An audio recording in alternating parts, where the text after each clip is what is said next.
This episode is brought to you by Progressive Insurance. Do you ever find yourself playing the budgeting game? Well, with a Name Your Price tool from Progressive, you can find options that fit your budget and potentially lower your bills. Try it at Progressive.com. Progressive Casualty Insurance Company and Affiliates. Price and coverage match limited by state law. Not available in all states. If your roof starts to leak or your floor's really squeak, you live in a money pit. Money pit. If your basement needs a pump or your place looks like a dump, you live in a money pit. Money pit. Pick up the telephone. Fix up your home sweet home by calling 888-MONEY-PIT. The Money Pit is presented by Centurion Tools and Dyche Coatings. Now here's Leslie Segretti. Coast to coast and floorboards to shingles, welcome to the Money Pit. I'm Leslie Segretti.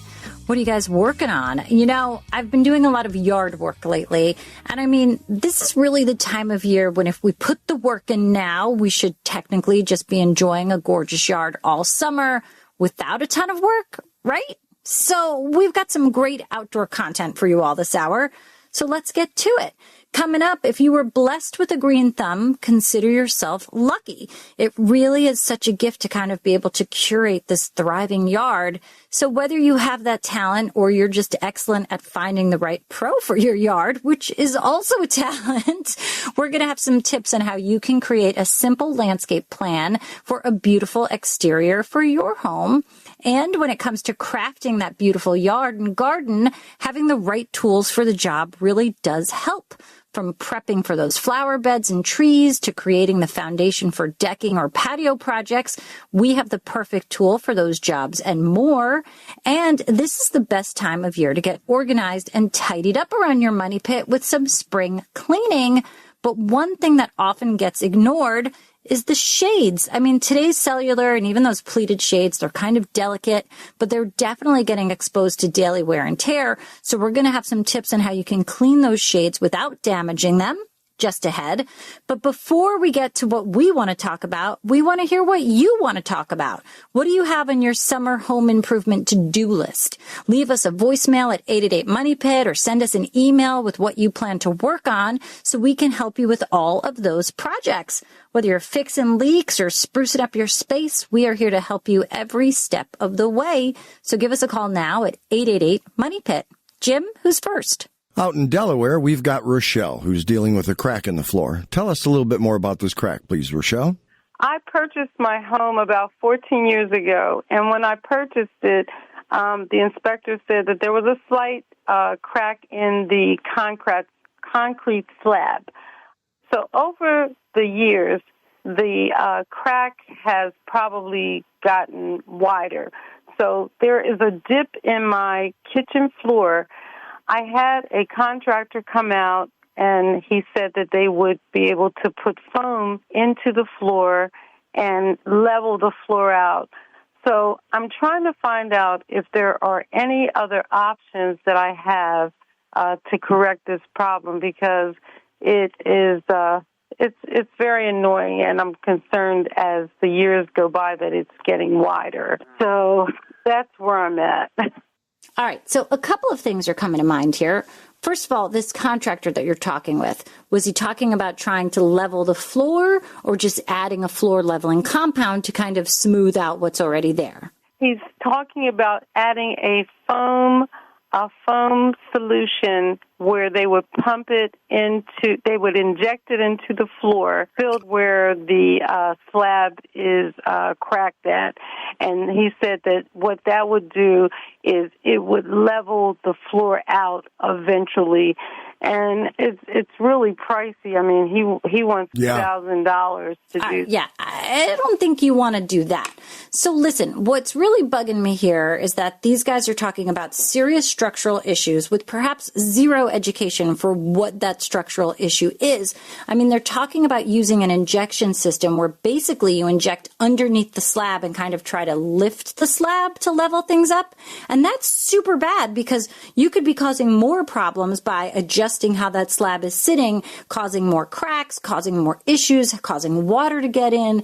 But what you really need to do here is just use a floor leveling compound. You seal the cracks to make sure no water gets in, and then use this floor leveling compound to flatten out the kitchen floor before you put the new flooring down. You're not going to see it. It's going to be underneath that flooring. But if you really want to know what's going on and you really want to know how to fix this the right way, call a structural engineer, have it inspected by the engineer, and the engineer will determine whether or not this is sort of active movement and really tell you what's going on here. They could say, this is just a cosmetic issue, no worries, or they could say like, whoa, we've got something really bad going on structurally. And if so, that engineer is going to specify exactly what you've got to do to fix that issue. And at this point, once you've got this set of instructions or what needs to be done from that engineer, then you would call a contractor and say, hey, I've got this from a structural engineer. This is what they tell me is going on. This is how they recommend you fix it. And then that contractor sort of has, not going to say like an instruction manual, but definitely more information about what is going on there and how to properly fix that. And the good thing is, if you go that route and you do have a structural issue and it's repaired, the engineer then comes back after and inspects the work again and says, yep, you fixed it correctly. I'm going to amend my report and say, you fixed it in this way. It was fixed right. Good on you. And then you sort of have this pedigree of what went on with your house. So should you sell it down the road, you can be like, we had an issue, here's what happened, here's how we fixed it, and it's all good now. So these are kind of the things that help you to determine how the best way to handle these projects are. And I don't think just going with what this contractor is recommending is the right way at first. You know what I'm saying? Leslie, do you think that if your home got that kind of pedigree, you could apply for the American Kennel Club, possibly? It's the new breed for 2026. You have to wait till next year. Sorry, Jim. And sorry, French Bulldog, who is going to be replaced by the floor leveling engineer. Yeah. Oh, and by the way, if you can level a floor versus mud jacking, go the floor leveling route. Oh, for real. That would be terrible. Could you imagine doing all that work? Money. It could be a big mistake. Mud jacking has its place. It does some really cool stuff. And your structural engineer might even recommend that's the method used. But just to jump right to that, yeah, that's a big undertaking, especially if it's not needed. Thank you so much. I love your show. I listen to you guys every Saturday, and thank you so much. I really appreciate your feedback, and have a great day. All right, Rochelle, good luck with that. All right, Leslie, we've got in Tennessee another Jim, and he's dealing with some bees. What kind of bees are they? Are you getting stung by them? What's going on there, really? We have a log cabin East Tennessee, and shortly after we built it, we started having a problem with boring bees. Carpenter bees. So these are giant bumblebees that so far have not stung anybody. All right, so the bees that you're seeing, do they kind of have like a big shiny hiney? Like, they're like really large bees, but they have a big black butt on them. That's just what they do. And the favorite thing that they love to do is drill holes into wood siding, wood fascia, wood boards, and they're like the most perfect little holes you've ever seen. About this time of the year, we're inundated with thousands of bees. We've had exterminators come through, and nothing seems to eradicate them. All right, well, I don't know what material your exterminators have been applying, but usually the right pesticide will prevent them from coming back. I mean, what they're basically doing is drilling holes in the wood surfaces, and then they go into those holes and lay their eggs, and then they just kind of let it sit there and hatch. Now, with the right type of pesticide, usually it's sort of like a powdered pesticide that they put into the holes, and that will stop them from going in there. Is it happening in the logs themselves, or is it just on the fascia and the trim? It's in the log, and it's in the fascia and trim as well. Yeah, what's interesting with the fascia and the trim, you can replace that natural wood fascia and trim around the house with sort of like a composite material. And that's great because the bees, these carpenter bees, look at it and think, yum, and then they go to eat it and they're like, wait, that's not wood. I want nothing to do with this. So that's a great way that you don't have to keep treating. You also don't have to paint ever again with the composite trim and fascia materials out there. But it's interesting because the bees will kind of still look around thinking that they're going to eat the wood, but then they can't. Now, it sounds to me like you're just not dealing with the right type of pest control professional, because I don't understand if what they're applying isn't working, like why aren't they coming up with something better to help you get rid of them? Because Carpenter bees, the pesticide for them is not over the counter, and these bees will keep coming back until they find out that they can't have that food source. We have a home contract for a pest control company, and we've had them since we built the house, and they've applied treatment several times, but it doesn't seem to really eradicate the bees. Yeah, I can't recommend to you an exact pesticide because I'm not a pesticide professional, but these folks will have the right one. It's usually a powder because they are placing it directly into those holes. I mean, you could also, after the season, you can seal up the holes once everything's been treated because you don't want them to come back. And you want to make sure that all of the bees have been treated and killed because if they haven't, they're just going to keep drilling new spaces to find out, oh, they sealed that one. I'm going to go somewhere else. So there's a lot of things that you should be doing, but replacing those surfaces with a composite is a great option. Treating it, filling the holes, and then repainting and staining, they're not going to like the taste of those things. So just anything that you can do to deter them from coming back and from making your house like the tastiest one on the block. All right, well, good luck with your project, and thank you again for calling us at 888-MONEY-PIT. Hey, Money Pit listeners, if we've saved you some time, money, or hassles with your projects, you would totally make our day by leaving us a 5-star review on Apple Podcasts. Just go to moneypit.com/review. Well, we are thrilled to announce that we've partnered with Daish Coatings to bring you the ultimate porch and patio makeover sweepstakes. Now through June 9th, you can enter to win amazing, easy-to-use DIY products from Daish Coatings that will transform your porch or your patio or pretty much any concrete surface into an attractive surface that's going to last for years. Just visit moneypit.com/sweepstakes right now through June 9th. 2 grand prize winners will each receive about $1,000 in Daish Coatings products. You can choose a decorative surface of spread rock granite stone coating, the Track Safe anti-slip color coat, or roller rock rollable stone coating. And you're also going to get a final coating of Track Safe anti-slip sealer to create that gorgeous new space in your home.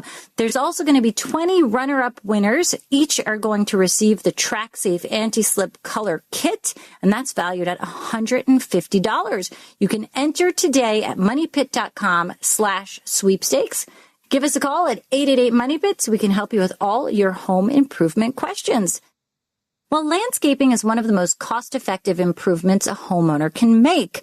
But whether you are starting from scratch or you need a total yard makeover, planning that space on paper before you actually put the shovel in the ground can help make sure it comes out perfectly. And there's really 4 things you need to be considering here. First, what is this space going to be used for? And who's using the space? Is it a kid's play zone? Is it just the garden? Is it a yard that you want to live in? Maybe it's a place to showcase your prize roses. I mean, those are all things. So you got to kind of think about what this space is going to be for. Next, you want to prioritize your wish list. This is your needs versus your wants. It's like, I really need this, but I really want that. But if you make this list, you kind of know what you really want and what you can't live without. Now, it's time to think about how much time you are willing to set aside for maintenance, because this is a big one. The best laid plans are not going to pan out if you are not willing to put in the time and the effort to maintain them. I am not, so my garden always looks terrible. And I know that's awful, and I apologize, but I have a lot of green things that grow very well on their own, and that's fine. I do envy the people who have those beautiful, colorful gardens all summer long. I'm just not that person. I do not have a green thumb. So I know that my landscaper is going to do a great job, and I'm going to do a great job trying not to kill everything. So you've got to kind of figure out where you fall into that. You know what I'm saying? I'm being very honest, Jim. Oh, yeah, transparent. I mean, I want my yard to look awesome. I'm just not good at it. And maybe my landscapers aren't either. But I'm doing my best here, people. But truly, you've got to think about it because you're going to have to put in the work. You have to figure out what to feed them, how often to water it, how to prune things, what's the right time to prune stuff. It's so much to remember. And some people are just awesome at it. And if you are that person, great for you. I'm so happy. I'm also jealous. But the other thing you need to consider is your budget. Outside of your time, how much money do you want to spend on this project? I mean, everybody loves to be in these beautiful outdoor spaces once the weather is warm. So landscaping really is one of the best ways to quickly increase your home's value with, perhaps a minimum amount of cost. Even just planting colorful flowers in those landscaping beds or grooming the lawn or adding potted plants. Potted plants I am excellent at. Excellent. So that's where I get my color in the yard, you guys. It can all create a huge transformation and then make people think your house is worth more. So there's lots of stuff that you can be doing, but you kind of have to prioritize how much you want to spend, how much time you want to spend to create that space. All right, now that I've been super honest, Jim, let's get other people to tell us stuff. Here we go. Hello, Lynn in New Hampshire. You've got Leslie Segretti on the line, and she's ready to talk to you about cedar siding. What's happening? I have a house that the town says was built in 1750. I don't know how old the siding is. I purchased it in 2009, and the siding was old then. Did have it washed and bleached to get all the little stuff that was growing on it off. I was thinking this year that I would protect it with something. Someone else said I didn't need anything. Yeah, so what I think you're talking about is cuprinol, which is a fine product, and it's a wood preservative. But I don't know how much UV protection it actually has in it. And that's really what you're trying to do here, because natural cedar, sure, it's resistant to insects, but it's not resistant to the sun. And if you expose it, that cedar shingle is going to crack, it's going to dry out, it's going to split. So you do want to protect it. So we're going to give you two options here. If you want to put on something that's totally natural, it's not going to change the color at all, you would do boiled linseed oil. And it has to be boiled. You want to make sure that that linseed oil says boiled, because if it just says linseed oil, it will never, ever dry. And linseed oil really does a great job at protecting the cedar shingles. It doesn't change the color. It works really, really well. Now, the other option is if you do want to change the color, you could apply a solid color stain, but you would use a primer first. And generally with cedar, we would recommend an oil-based primer because the tannins in the cedar can break down the bond between the paint and the shingle. So if you prime it, it kind of seals in those tannins, and then you can use a solid color stain. And stain does come in a couple of levels of transparency, semi-transparent, solid color. But I wouldn't recommend the semi-transparent here because it does have less pigment in it. And a solid color, you're still going to see that grain of the wood, but there's more pigment in it, so it's going to last longer. And if you follow the directions and prep everything the right way, you could get that stain on your siding to last a good 10 years. And, it's all about the process of it. It will last as long as that manufacturer says if you do the steps correct in the beginning. If you kind of fudge the steps, maybe you'll get 5 years out of it. And painting a house is a big project, so you kind of want to space out how often you do it. You really shouldn't be skipping that first step because everybody kind of just wants to skip the primer and get right to the paint. I mean, it's interesting. It's something that you put on, but you don't see it.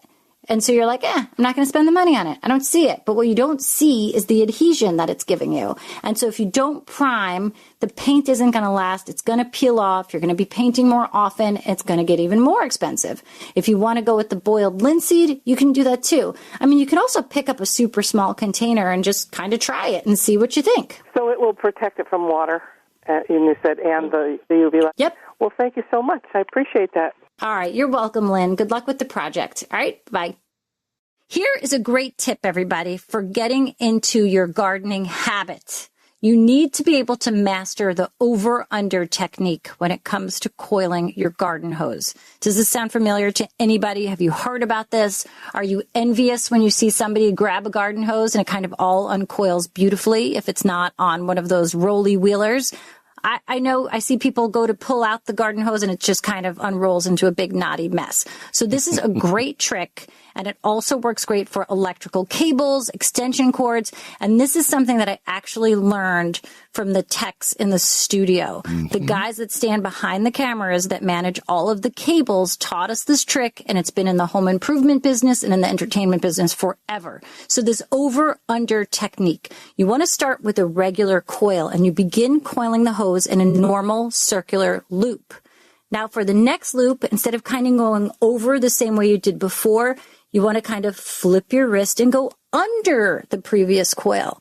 And then the next one, you go over the top. You'll feel that the garden hose or the extension cord kind of has a memory to it. And it wants to go in this way. So you want to do the over, under, over, under. And this method kind of prevents those kinks, makes it easier to uncoil the hose when you need it. And I know I'm probably doing a horrible job of explaining this. So I am at work at Good Morning America. I am going to ask some of our grips and say, hey, how do we do this? Show me, because I need to explain it. I'm going to do a video of the pros who really know how to do this. And then you can adapt it to all of your extension cords, because I know you're not dragging a camera around your house. But you can adapt it to your extension cords. You can adapt it to the garden hose. It is a good trick of the trade to master. So keep an eye out for this, and I'll let you know when we post it. All right, Jim, let's get to the phones. All right, heading out my way in Ohio is Pete, and he wants to talk about some lighting. What's going on there? My wife and I would like to install can lights on the first floor of our two-story home. Kind of project would I be getting myself into? All right, well, let me ask you this, Pete. Do you like to fish? Do you enjoy casting a rod, hooking a fish? I'm only asking you this because when you install those canned lights in a finished ceiling, I mean, it's not like something that's open and you can put the wires all where they need to go and it's very easy. When you are going into something that is already finished, you quite literally have to fish that wire through everything to get it from wherever you're pulling that power from to the point where you want those fixtures. And it can be a challenge, but it can also could be fun. I see what you did there. All right, so 3 or 4 fixtures are there already, but you would want the canned lights on a completely separate switch? No, they can all be. We can use the existing switch, existing line. Okay, so here's what you need to do. Obviously, you have to use power. You got to light things up, so you have to lay out those lights. And you want to be careful not to put one where there's going to be a ceiling joist above it because that makes it really hard to install. So make sure you know where they are. Next, you're going to have to get power to that light. And those lights would all be connected together in a series. Then you have to get power into that line, and you also have to get a switch onto that. So it's not an easy project for somebody that doesn't do it all the time. Electricians know the tricks of the trade. They can assess it pretty quickly, and they know what to expect. So I wouldn't consider this a very basic electrical project. It's more of an advanced state. You do need some advanced tools in the way of fiberglass rods that are used to fishing those.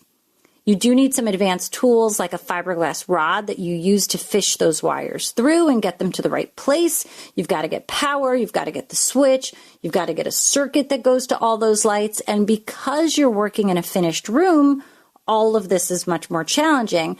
For example, going from one fixture to the next when you're in the same bay, space between those ceiling joists, easy. But going perpendicular to that means you now have to drill through those joists to get the wires through. That's not so easy. There's a lot to be done, and you want to do this with a minimum amount of destruction to your home. So this really might be something that you want to hire a pro for, all right? Yeah, let a pro come in and destroy your home. That's great. Well, hopefully they don't. Hopefully they're coming in and doing the work in a way that you, as first-timer for this electrical project, might totally destroy an area where the pro will be like, oh, no, zippity-doo-dah, do it like this. All right. Thank you very much. Well, Mother's Day is next weekend, and the original mama, Mother Nature, is telling us that the frost season has ended, and now is the time to make that garden beautiful. And when it does come time to crafting a beautiful yard and garden, having the right tools for the job helps. If you're prepping flower beds, or maybe you're even creating the foundation for a deck or a patio project, we have the perfect tool for those jobs. A great shovel is going to make all of these physical tasks of gardening much easier on your body, and it might make a gardener out of you yet. If you are adding a deck or putting up a fence or even adding a lamppost to your outdoor space, you're going to be doing a lot of digging and probably clearing out those crowded flower beds or your overgrown yard space. So when you dig a hole for any post or support, the rule of thumb here is to dig that hole 3 times the width of that post. So say you've got a 4-inch square wood post, you need a hole that's going to be 12 inches wide. and it should be a third of the height that it will stick out above the ground. So if the height above ground is going to be 6 feet tall, then you kind of have to dig a hole that's 2 feet deep into the ground. This requires a shovel that can handle slicing through roots with ease and can excavate and dig holes for every project. And a shovel like Centurion brand's Fiberglass digging shovel with tempered steel blades that's going to cut its way through those thick roots is perfect for a job like this. There's also a great spot for you to get a secure foothold to help you in those tougher areas, and you're going to appreciate those details when you're digging out your second shrub of the day, because I promise you the second one is going to be followed by the third and potentially the fourth, depending on this project. Now, the comfort grip also makes it easier on your hands, which is a great feature, especially for when I inevitably forget my garden gloves. Again, it does happen. So check out the Fiberglass digging shovel for yourself at CenturionBrands.com. At less than $20, it's a great deal for the most hard-working yard tool in your garage. Well, when it comes to spring cleaning, one thing that often gets ignored are the shades around your house. That's because the cellular and pleated shades we're using today are delicate, and you kind of think, oh, I'm just going to ignore them rather than break them. But there is a way to clean them without causing any damage. So first of all, a good dusting with a vacuum cleaner is usually all that a pleated or cellular shade is going to need. It's easier to remove the shades and kind of lay them out fully extended, put a bed sheet down on the floor or even on a table. If you do prefer to leave them up, you can use your vacuum's extension wand. Either way, you want to lower the vacuum suction if possible. And a trick way that you can do this is on the vacuum itself. You may notice on the extension rod that there's sort of this little slider that you can open up, and then your hand gets sort of, you can mess around with the air coming out of it, and you're like, yay, look at this. That's actually to make the suction less on the vacuum. It's not just for funsies. So that works. Now, if you've got a pleated shade, the soft dusting brush on the vacuum and goes side to side along each of those honeycomb channels.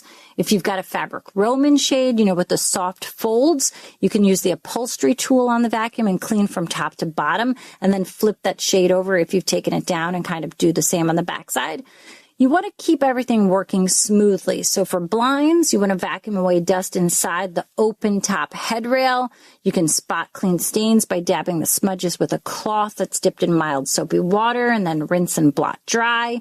There's a lot of stuff that you can do, but this is one thing that you can check off of your project to-do list very easily this weekend. So why don't you tackle that one? You'll feel so thankful that you did. Jim, let's see who's got a project that needs some help. We're heading to the great state of Georgia, Leslie, and we've got Nancy with some flooring squeaks. What's going on at your money pit? I'm hoping you can tell me.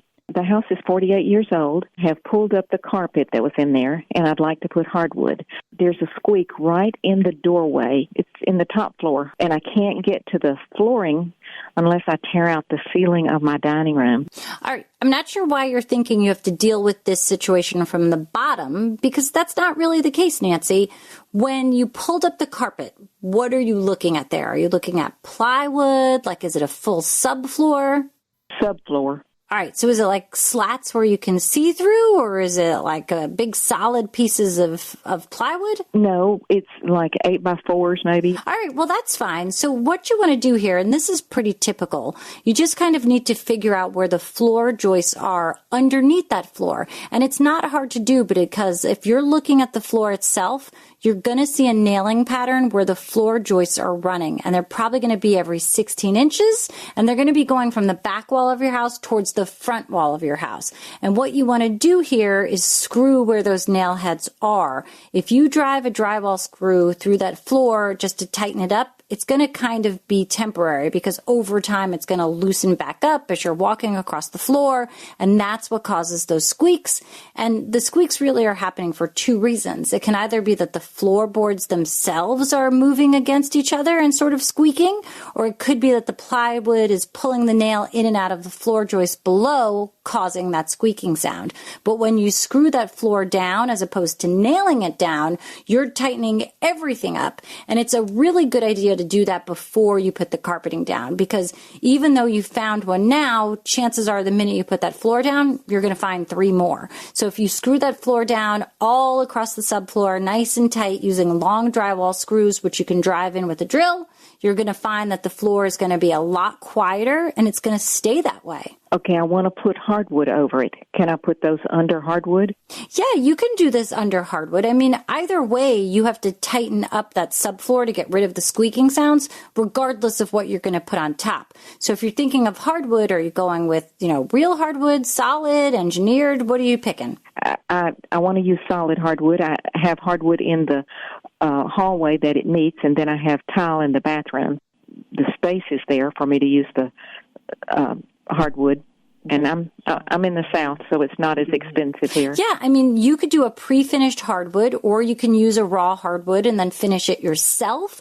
There's a lot of options, though, in the pre-finished hardwood flooring today that is beautiful, and it really comes together very nicely, and it's going to be a tougher finish, these sort of prefab finishes on these floorboards, than anything you can really apply on your own. That's what I'm thinking, and I'm thinking I'll have to pull the baseboards. Yeah, absolutely. And leave some space, a little space between the wall and the flooring. Yeah, that is correct. You've got the right idea. You just want to make sure that you're screwing that subfloor down first so that you're not going to be dealing with this ever again. I'm familiar with this. That's fantastic. I appreciate your help so much. All right. Good luck with that project, Nancy. We've got Jim standing by right here. Jim Kenzie, you're going to help me answer some email questions. So, Jimmy, who's up? No trumpet blast or anything? Just... That's a good fanfare. Thank you. Thank you very much. Jimmy! All right. On a more serious note, Leslie, Darren wrote in, and she's wondering whether window tinting makes sense for her home. She says, my home has multiple large windows as well as a large sliding glass door in the living room and dining room, and they let in a ton of natural light, and we really love that. However, with that light comes added heat. So what she's asking, I guess, is would a film be a good option to, make the seating areas more comfortable for her, but also keep that natural light coming as much as possible, at least? Leslie, you've been a decorator and designer for eons. What's your take on this? Thanks. Rub it in, you jerk. But Leslie, what's your take on window films in general, as well as in this particular situation? I mean, I think, Darren, that there's right films for the right purposes, especially when you have a large amount of glass, but you don't want to cover it up with a window treatment because you love the view or you love the feel of that openness. And especially in a more modern property, I think this tends to happen because of just the amount of glass. And you want to see the light, but you don't want that sunlight coming in to damage the furnishings, the floor, the fabrics, but you still want the benefit of the view. Well, there are low-E coatings that will allow the light to come in without having that heat gain, which is what will then get the damage from the sunlight and cause the room to just feel much more hotter. But you do have to find the right one for that application. And it does, I think, need to be professionally done so that it looks good, because when you're putting a window film on, if it has any bit of air bubble underneath it, you're going to notice it. So let the pros who do it well and do it all the time. Do it at your house, especially if it is a large window. Because, I don't know, I just don't want to get on a ladder and try to do it myself and then end up with that one little bubble that's going to drive me crazy. Yeah, now, it's a heck of a lot easier than bringing the windows to them. Very true. I don't think you can do that. But okay. Maybe you're going to teach me something new. Okay. Now, I think the way the window films, they're made is kind of amazing. It's like a dozen layers inside of one thin, tiny piece of film, and each layer has a job it does in sort of reflecting that light. It can be on a car. It's a similar technology, but for a home, it really is a fantastic technology that's going to keep the house from overheating. It's going to keep things inside from getting damaged from the sunlight. So they do work very well, and the options out there are not too dark. I mean, some of them are actually really super clear, so you're not even going to notice them once they're up. The National Fenestration Rating Council, their website is a great resource for data and tools comparing the energy efficiency of those low-E films. You can also look at the Department of Energy's website and Energy Star's website for more info on the window films themselves. Some great resources there. Yeah, and I wonder what career day is like at school. My dad's a fenestrator. A what? Exactly. Well, this has been a very busy outdoorsy hour. Hopefully it took us along for your home improvement adventures. We fit in those tiny earbuds or even speakers and can be right there with you as you tackle your to-dos. It's kind of what we like. We want to be outside. We want to be in your workshop. We want to be right next to you when you're painting. I want to be able to help you with all your projects. So whether you're like right in the middle of it or you're thinking of one, You just are like, hey, Leslie, Jim, help. Got a question. Well, that's what we are here to do. Thank you so much for joining us this hour here at the Money Pit. Remember, guys, you can do it yourself, but you don't have to do it alone. On the Money Pit Radio Show. On the Money Pit Radio Show. Pick up the telephone. Fix up your home sweet home by calling 888-MONEY-PIT.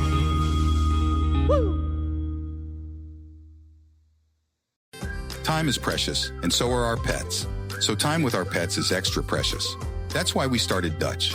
Dutch provides 24/7 access to licensed vets with unlimited virtual visits and follow-ups for up to 5 pets. You can message a vet at any time and schedule a video visit the same day. Our vets can even prescribe medication for many ailments, and shipping is always free. With Dutch, you'll get more time with your pets and year-round peace of mind when it comes to their vet care.